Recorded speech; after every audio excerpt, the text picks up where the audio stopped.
Hi everyone, welcome back to another video from Wake&Tech. In this video, we are going to be learning how to block someone on Likee. First of all, open up your Likee application on your smartphone and log into your account.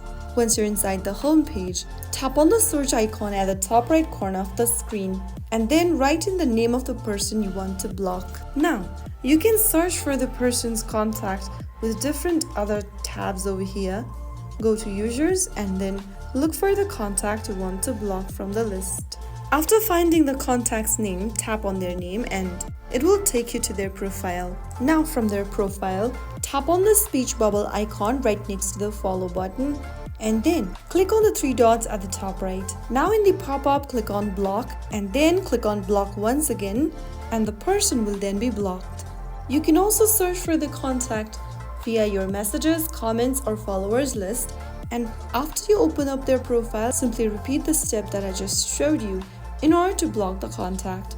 Now that the person is blocked, they will no longer be able to message you, comment on your post, or see your content. If you ever change your mind, you can unblock them later. So that's how it's easily done. If you found the video helpful, don't forget to like, share, and subscribe to the channel. I will be back again in the next episode. Thank you for watching.